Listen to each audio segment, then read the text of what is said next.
poursuivre notre étude des vertus chrétiennes en continuant à parler un petit peu de la foi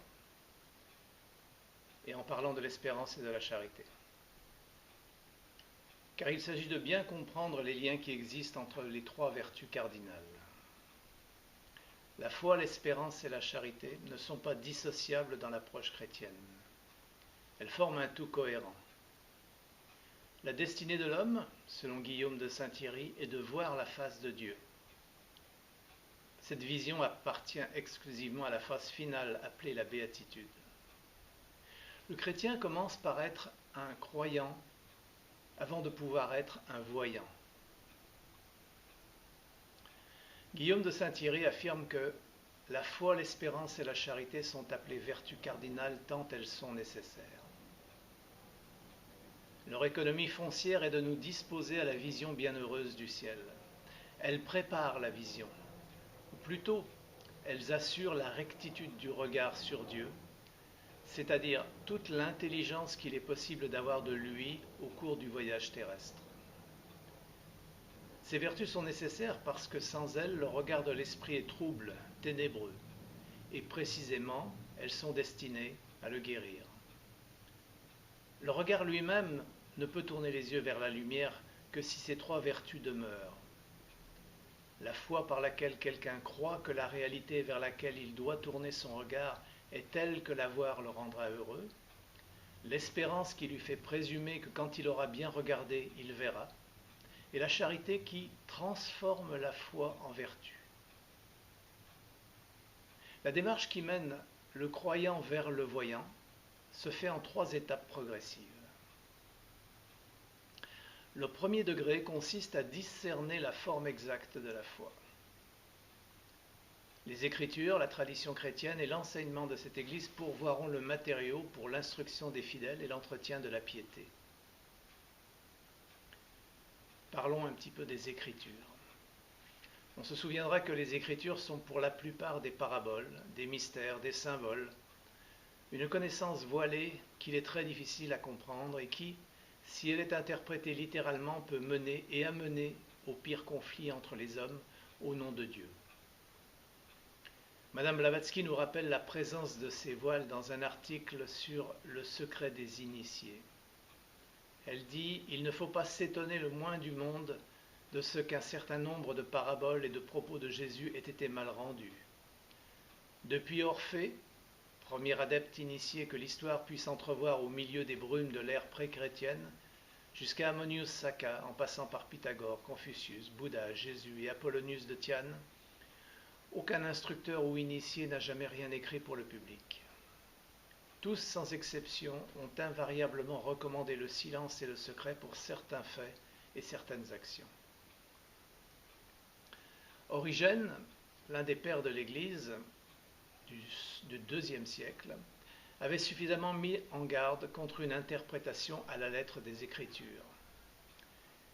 Il écrit, et cette citation se retrouve dans la doctrine secrète, « Quel est l'homme sensé qui admettrait que le premier, le second et le troisième jour, à propos desquels il est fait mention du soir et du matin, étaient sans soleil, sans lune et sans étoiles, et que le premier jour il n'y avait pas de ciel ?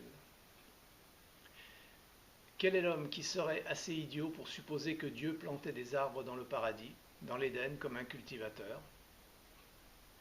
Je suis d'avis que les hommes devraient considérer ces choses comme des images sous lesquelles un sens est caché. »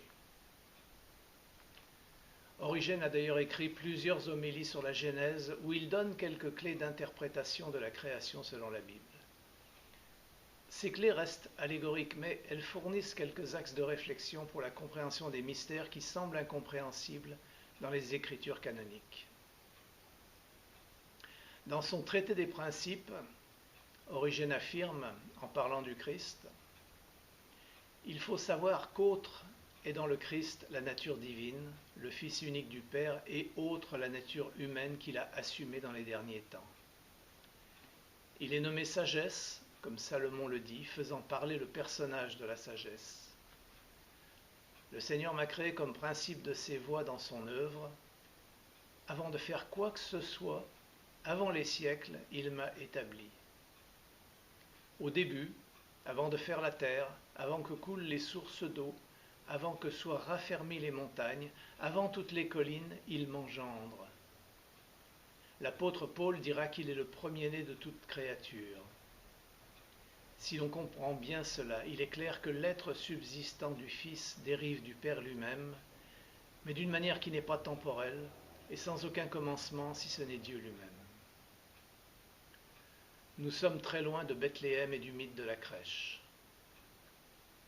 Cela ne peut qu'interpeller et ainsi provoquer un saint questionnement à propos des mystères de la chrétienté. Origène sera bien entendu inquiété, poursuivi et finalement condamné par sa hiérarchie. Son évêque Démétrios lui intente un procès ecclésiastique vers 231. Son principal péché aurait été de prôner la préexistence des hommes. Au XIIe siècle, Moïse Maïmonide, savant philosophe hébreu, recommande lui aussi le silence en ce qui concerne le véritable sens des textes bibliques. Il dit « Celui qui découvrira le véritable sens du livre de la Genèse devra faire attention à ne pas le divulguer. » C'est une maxime que tous nos sages nous répètent, surtout en ce qui concerne l'œuvre des 6 jours. Si quelqu'un découvrait le vrai sens à lui seul ou avec l'aide d'un autre, il devrait garder le silence.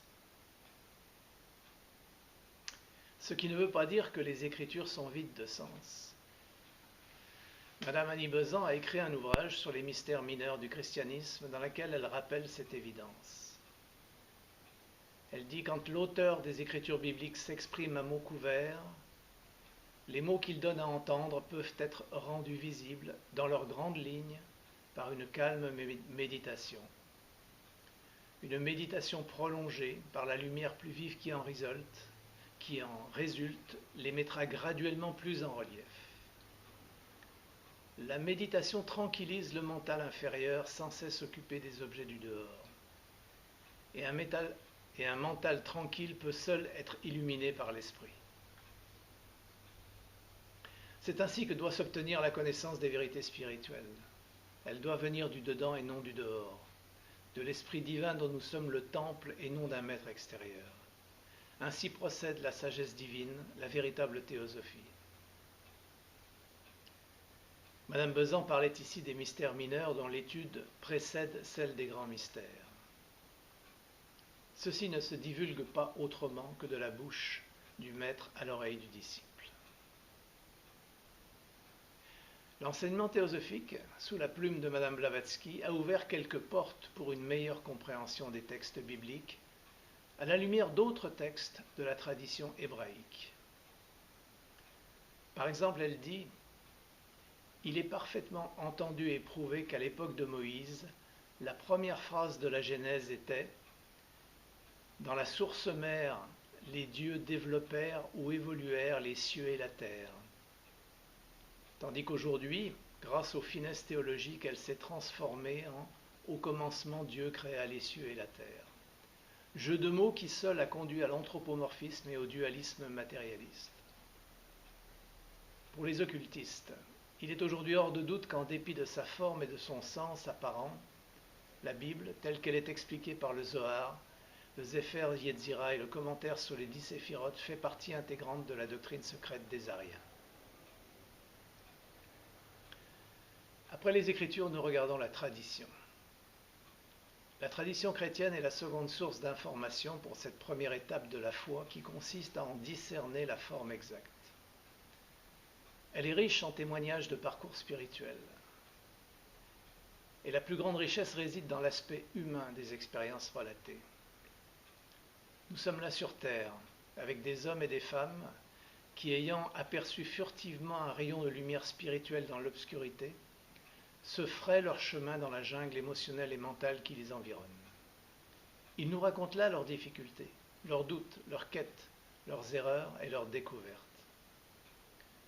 Nous pouvons aisément comprendre leur situation et ainsi apprendre par leur expérience, afin d'éviter, autant que faire se peut, de devoir tout redécouvrir par nous-mêmes. Les récits des vies des pères apostoliques, des saints, ainsi que tous les témoignages de vie sur le chemin spirituel sont des sources de connaissances et d'inspiration. Arrêtons-nous un instant sur l'un de ces témoignages brûlants de vérité, celui de Marguerite Porete. On ne connaît pratiquement rien de cette mystique du XIVe siècle, si ce n'est qu'elle fut brûlée vive place de Grève à Paris, le 1er juin 1310, sous le règne de Philippe le Bel, quelques années avant les Templiers. Elle laisse un seul traité, le miroir des simples âmes anéanties et qui seulement désirent en vouloir et désirent d'amour. Ce livre fut d'ailleurs brûlé quelques années avant son auteur, en 1305 à Valenciennes. Elle devait avoir entre 50 et 60 ans lors de son supplice. L'Inquisition l'avait sommée de s'expliquer à propos du contenu de son livre. Elle avait débattu et argumenté. Elle s'était efforcée de justifier des affirmations assurément audacieuses, mais qui n'étaient condamnables qu'au regard d'une pensée religieuse pétrifiée dans ses formules scolastiques. Son tort avait été de décrire l'émerveillement de l'âme anéantie. Elle avait trouvé les mots qui disent l'absence et la présence, le rien et le tout. Ce texte, c'est toute sa vie, tout ce que le silence, la solitude et la méditation lui avaient appris. Une qualité d'amour, d'abandon de soi, de renoncement et d'effacement, une liberté et une légèreté d'être, une musique des mots, un rythme du souffle dans le verbe. Originaire du Hainaut, Marguerite Porete est une représentante de la spiritualité rhéno-flamande qui sut unir la mystique de l'amour avec celle de l'être. C'est aussi à partir de cette région que Guillaume de Saint-Thierry, l'ami de Saint Bernard, a réintroduit d'importants thèmes patristiques grecs oubliés ou négligés dans la théologie latine. Parmi ces thèmes figure celui qui fera l'objet du livre de Marguerite, la déification, théosis. Selon lui, la destinée de l'âme n'est pas seulement, comme dans la théologie latine, de devenir semblable à Dieu, mais de devenir ce que Dieu est. Cela signifie se dépouiller de ce qui en nous est purement créé, et donc en tant que tel séparé de lui, pour pouvoir recouvrer en Dieu notre être véritable. Pour atteindre cet état, il nous faut être, selon Marguerite, sans nous-mêmes. Cet état s'atteint par le non-vouloir, être sans vouloir être. La pratique du non-vouloir conduit à une véritable annihilation de l'âme considérée en son être particulier et égotiste. Mais elle ne se perd ainsi que pour se retrouver en un état incomparablement supérieur, étant devenu Dieu par condition d'amour ou justice d'amour. L'identification totale à la volonté de Dieu est le but des efforts du mystique et de la pratique du non-vouloir, mais n'est pas le résultat naturel de ces efforts. Cet état est donné par Dieu amour en un instant comme en un éclair. Il s'agit du 6e état de grâce, après que l'âme soit morte successivement des 3 morts au péché, à la nature, à l'esprit. L'anéantissement de la volonté égotiste, c'est-à-dire du désir et de la peur, remplacé par la volonté de Dieu, confère à l'âme la réelle liberté. Étant devenue Dieu par condition d'amour, elle n'a plus besoin de le désirer comme s'il était séparé d'elle. Elle n'a pas l'amour car elle est l'amour. Alors, dépouillée d'elle-même, l'âme trouve, ou plutôt retrouve son être essentiel ou originel qui participe de Dieu. L'anéantissement de la volonté égotiste, qui ne supprime pas la volonté dans l'âme, mais la transforme en une essence supérieure, est expliqué dans son livre de façon très subtile, dans une série de dialogues entre l'âme, d'âme, amour et raison. L'âme n'a plus besoin des règles extérieures de l'obéissance que jusqu'alors elle avait si scrupuleusement observées, car désormais elle est entièrement passive sous la motion de la volonté divine qui opère en elle sans elle. Cela signifie qu'elle ne prend plus aucune initiative égotiste. Dans son récit, l'âme et Dame Amour cherchent à faire comprendre à raison ces hautes vérités. Raison finit par mourir dans la mise en scène du texte car elle ne supporte pas l'aspect paradoxal de ces vérités. C'est ainsi que l'entendement humain cède la place à une plus profonde compréhension de Dieu. l'entendement d'amour. Les clercs qui la condamnèrent furent choqués de voir l'âme prendre congé des vertus au moment où elle se défait de sa volonté propre. Cette conception de la liberté fut l'un des points principaux attaqués par les clercs de la Sorbonne et un peu plus tard, en 1311, par le Concile de Vienne, qui identifia les enseignements de Marguerite avec ceux de la secte hérétique des Frères du Libre Esprit. En réalité, l'institution ecclésiastique se sentait menacée par la revendication, à la fois pensée et vécue, et pire encore, exprimée en langue vulgaire accessible à tous, de l'essentielle liberté de l'homme. Revenons à la démarche qui conduit le croyant vers le voyant. Le deuxième degré consiste en une épuration des concepts et des énoncés qui expriment les mystères divins, de telle sorte que l'esprit devienne capable de bien penser, bien parler et bien raisonner à propos des dogmes révélés. Nous pouvons parler de réflexion profonde, d'approfondissement de la doctrine. C'est l'œuvre propre de la théologie. C'est une curiosité studieuse qui, à condition de rester dans les limites et les règles que trace la foi, devient un élément de première importance dans le progrès et la perfection de la foi qui amènera vers l'étape suivante. Ici, le labyrinthe est immense et les voies sans issue innombrables. La théologie a produit des monuments de la pensée chrétienne, et chaque tendance, chaque orientation, chaque ordre monastique, chaque penseur y est allé de sa propre interprétation des Écritures. Prenons comme illustration de la difficulté la Somme théologique de saint Thomas d'Aquin, composée dans la seconde moitié du XIIIe siècle. 3400 pages pour répondre à 512 questions relatives au dogme chrétien. Tous les termes sont abordés, depuis le Dieu unique, la béatitude, les actes humains, la loi, les vertus, le Sauveur et les sacrements. Chaque question comprend plusieurs sous-questions, entre 3 et 10, qui sont toutes traitées par une thèse, une antithèse, une réponse et une solution.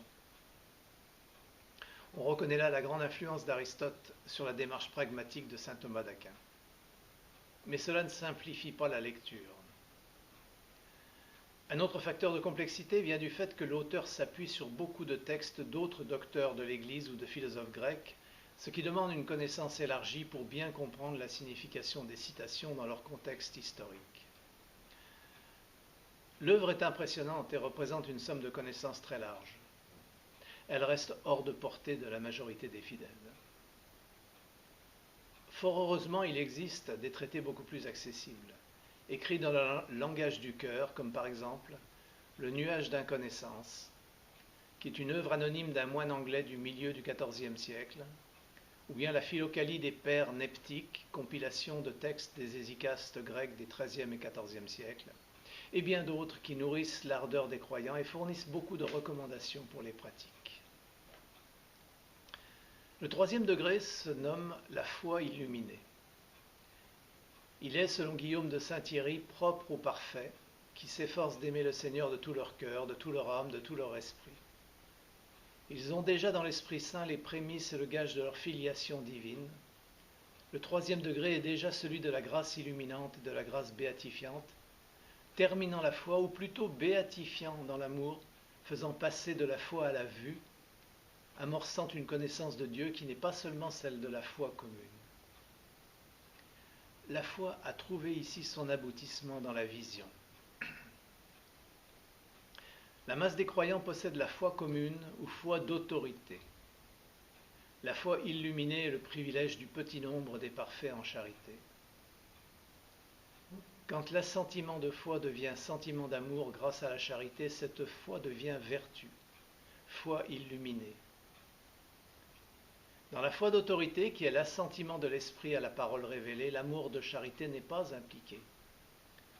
Mais cet amour de charité est exigé dans l'illumination de la foi, non seulement comme méritant l'illumination, mais comme l'interpénétrant. En effet, le croyant, dans son état de charité, est uni à Dieu. Dans sa foi, il ne le connaît que mystérieusement. Dans son amour, il ne fait qu'un seul esprit, un seul vouloir et un seul cœur avec lui. Il participe à l'Esprit Saint, amour même de Dieu communiqué à l'homme pour qu'il aime Dieu comme Dieu l'aime. Nous avons compris que les trois vertus cardinales sont très intimement liées et qu'il n'est pas utile de définir chacune d'elles séparément les unes des autres. Par l'exercice de ces trois vertus, la vie divine commence d'être vécue. On notera leur évolution et leur interdépendance dans l'esprit du croyant. La foi et l'espérance se trouvent évidemment chez le débutant et le progressant, mais sans la perfection qu'elles atteindront par suite. Foi et espérance d'autorité sont encore cette illustration dans l'intelligence de Dieu qu'est la foi illuminée. La charité se trouve chez le débutant et le progressant, mais sous une forme encore imparfaite qui mérite seulement les noms de volonté bonne et de dilection. L'évolution s'achèvera dans l'état spirituel, lequel continuera au sein de lui-même à gagner une perfection de plus en plus grande, jusqu'à l'épanouissement de la foi illuminée, en coïncidence d'un amour de Dieu devenu charité et unité d'esprit avec Dieu. Ces quelques lignes sont un exemple de la mise en œuvre du deuxième but de la Société théosophique: encourager l'étude comparée des religions, des philosophies et des sciences. Plutôt que de rechercher ce qui sépare les courants religieux, il peut être utile d'identifier les points communs, et il est particulièrement intéressant de découvrir ou redécouvrir ces fondamentaux dans chaque tradition, que ce soit dans leur théologie ou dans leur pratique. Et pour cela, il est indispensable d'écouter les résonances de son cœur, à la lecture ou à la mise en pratique des enseignements, sans s'attarder ni se focaliser sur les aspects antagonistes qui sont générateurs d'intolérance. Il ne s'agit pas non plus d'ignorer les différences fondamentales entre ces traditions. Le monothéiste judéo-chrétien ou musulman n'est pas celui de l'Advaita Vedanta, en tout cas pas tel qu'il est enseigné dans son aspect exotérique. Mais si nous essayons d'aller au-delà de l'interprétation littérale, certains aspects fondamentaux de la réalité se mettent à émerger. Pour cela, nous aurons besoin le plus souvent d'être aidés, car nous pénétrons dans des terres inconnues, peuplées de symboles et de hiéroglyphes. L'enseignement théosophique nous fournit cette pierre de Rosette, car il affirme l'unicité du point de départ des religions et traditions du monde. Madame Blavatsky l'exprime ainsi: un des buts principaux de ce livre, elle parle de la doctrine secrète, est de prouver que la clé d'interprétation, telle qu'elle est fournie par le canon de l'occultisme indo-bouddhique oriental, clé qui s'adapte aussi bien aux évangiles chrétiens qu'aux livres archaïques égyptiens, grecs, chaldéens, persans et même hébreux mosaïques, doit avoir été commune à toutes les nations, si différents qu'aient pu être leurs méthodes respectives et leurs voiles exotériques. Un des maîtres de sagesse écrivait en 1881 : le christianisme mystique, c'est-à-dire celui qui enseigne la rédemption humaine par notre septième principe, le paramatma appelé par les uns Christ, par les autres Bouddha, et qui correspond à la régénération ou à la nouvelle naissance spirituelle, ce christianisme apparaîtra comme la même vérité que le nirvana du bouddhisme. Tous nous devons nous délivrer de notre propre ego, du moi illusoire et apparent, pour reconnaître notre véritable moi dans la vie divine transcendantale. Les vertus dont nous parlons sont en fait universelles dans le sens où nous pouvons les identifier dans la plupart des traditions du monde. Au-delà des trois religions monothéistes, la foi est par exemple une des puissances qui sous-tend la démarche sur tous les sentiers spirituels de l'Orient. La Bhagavad Gita nous dit: la foi de l'homme prend la forme que lui donne la substance de son être, au Bharata. Ce Purusha, cet homme en l'homme, est, peut-on dire, fait de Shraddha, c'est-à-dire de foi, de volonté d'être, de croyance en soi et en l'existence. Et quelle que soit en lui cette volonté, cette foi ou cette croyance fondamentale, il est cela et cela est lui. En d'autres termes, ce mouvement est l'appel de l'homme à lui-même, ou à quelque chose de puissant ou d'impérieux en lui, ou en l'existence universelle, afin de découvrir sa vérité, sa loi d'être, sa voie vers la plénitude et la perfection. L'Advaita Vedanta a aussi érigé la foi parmi les 6 qualités ou vertus à acquérir sur le chemin. La foi est ici qualifiée d'acte d'adhésion délibérée de l'entendement à la vérité, telle qu'elle est exposée dans les Écritures et par l'enseignement du gourou. C'est ce que les sages désignent par le terme de foi, et par la foi on appréhende le réel. avec cette précaution que la foi dont il est question ne saurait être confondue avec la foi aveugle, sage précaution. Il faut en effet que le mental accepte avec une confiance pleine et entière l'enseignement donné par le gourou. S'il en allait autrement, l'aspirant ne serait pas capable de mettre cet enseignement en pratique avec l'élan du cœur et la concentration d'esprit qui lui sont nécessaires. Un verset du Vivekachudamani illustre la puissance de la foi. Il dit « L'aspirant, qui par une adhésion de tout son être reconnaît l'autorité des Écritures révélées, finit par acquérir l'endurance qui lui permet de faire face à son devoir particulier. Il n'existe pas d'autre moyen pour procéder à la purification du mental. Or l'homme au mental pur parvient à réaliser le soi universel, et tout aussitôt le samsara est détruit jusqu'à la racine. L'espérance chrétienne est similaire à la persévérance ou bien le titiksha de l'Advaiti Vedanta. Endurance, courage moral allié à un idéal spirituel. La démarche du Vivekachudamani est très similaire à l'ascèse chrétienne. On trouve dans ce texte le verset 148 qui dit que l'aspirant qui par une adhésion de tout son être reconnaît l'autorité des Écritures révélées finit par acquérir l'endurance qui lui permet de faire face à son devoir particulier. Il nous reste à parler de la charité, ou amour parfait. Selon Guillaume de Saint-Thierry, la charité est l'unité d'esprit avec Dieu, et cette union est la ressemblance, la conformité du vouloir du fidèle au vouloir de Dieu, tant et si bien que ce fidèle qui aime ne peut plus vouloir que ce que Dieu veut. La charité possédera toute sa vertu seulement dans la béatitude. Elle sera la seule vertu à subsister. La foi et l'espérance, vertus de croyants en route vers la béatitude, n'y auront plus de raison d'être. Les trois vertus auront été sublimées dans cet amour parfait de Dieu. Rappelons-nous, c'est la description de cette étape qui a valu entre autres à Marguerite Porrette de finir sur le bûcher, quand elle écrit que l'âme anéantie donne congé aux vertus et n'est plus à leur service car elle n'en fait pas usage, mais les vertus obéissent à sa volonté. Mais avant d'arriver là, la charité va être le principe actif qui va transformer la foi et l'espérance par une purification de l'esprit et du corps. En effet, le regard sur Dieu, même le regard de la foi, sans la purification des affections, est le regard d'un œil malade. L'amour de Dieu, au fur et à mesure qu'il progresse à partir de la bonne volonté et au-delà de la simple dilection, dissipe la cupidité et la concupiscence illicite. Cette purification active est une condition expresse de la guérison du regard appliquée à voir Dieu dans la foi. On peut avoir foi et espérance, on peut donner son assentiment à la vérité révélée, s'intéresser à la béatitude de la vie future, et cependant avoir le cœur affectionné à mille attraits, parmi lesquels Dieu ne se rencontre guère. Mais si cette charité est parfaite, elle unit à Dieu. Concrètement, comment ce travail, cette purification, cette transformation peuvent-ils prendre forme dans la vie de tous les jours? Non pas à l'ombre d'un ashram ou d'un monastère dont c'est l'objectif premier, mais dans le monde de tous les jours.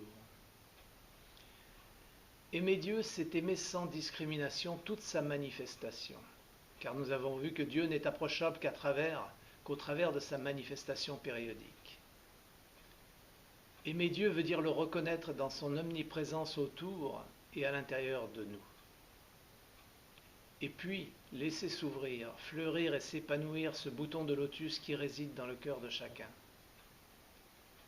C'est la nature du divin qui réside là, et sa fonction est de répandre l'amour autour de lui. Il a besoin d'un environnement purifié pour s'exprimer librement. La parabole de Jésus chassant les marchands du temple, décodée par Maître Eckhart, en est l'illustration. Il dit: ce temple où Dieu veut régner en maître selon sa volonté, c'est l'âme humaine. Dieu veut que ce temple soit vide, afin qu'il n'y ait à l'intérieur rien d'autre que lui seul. Quand ce temple se libère ainsi de tous les obstacles, c'est-à-dire de l'attachement au moi et de l'ignorance, son éclat est si beau. Il brille avec tant de pureté et de clarté au-dessus de tout ce que Dieu a créé, que nul ne peut avoir autant d'éclat, sinon seul le Dieu incréé. Cette ouverture du cœur ne se fait pas à la demande. Elle est le fruit d'un parcours spirituel, d'une ascèse qui va partir d'une forme de foi, quelle qu'elle soit, puis de l'application de la volonté à la mise en œuvre d'une pratique. Rada Burnier, présidente mondiale de la Société théosophique de 1980 à 2013, qui est entrée dans la lumière récemment, l'exprime ainsi au travers d'une autre tradition antique, le bouddhisme. Elle dit « Les bodhisattvas prennent le vœu de compassion pour guider tous les êtres vers la fin de la douleur et de la souffrance. » Dans La Voie du silence, ouvrage de Madame Blavatsky, il est dit aux disciples « T'abstiendras-tu d'agir? Ce n'est pas ainsi que ton âme obtiendra sa liberté. » Pour atteindre le nirvana, on doit atteindre la soi-connaissance, et c'est d'actes d'amour que la soi-connaissance est fille. Il va sans dire que le travail de base de la société théosophique est d'aider l'humanité à découvrir la cause de la souffrance, qui se situe à l'intérieur de soi, et ensuite d'apprendre à se libérer de cette souffrance en nettoyant cet intérieur. Pour cela, il faut que l'esprit dissolve ce centre qu'est l'ego qu'il a lui-même créé. L'indifférence envers la souffrance des autres est une forme négative du centrage sur soi et une preuve de l'absence de pleine conscience. A l'inverse, l'amour en action démontre une meilleure compréhension de la vie et l'affaiblissement de cet ego séparateur. Le service pratiqué avec amour améliore la capacité de compréhension de la vie. Le service est le mot consacré dans le monde théosophique à ce que les chrétiens appellent la charité. Tous deux ont la même signification, l'amour en action.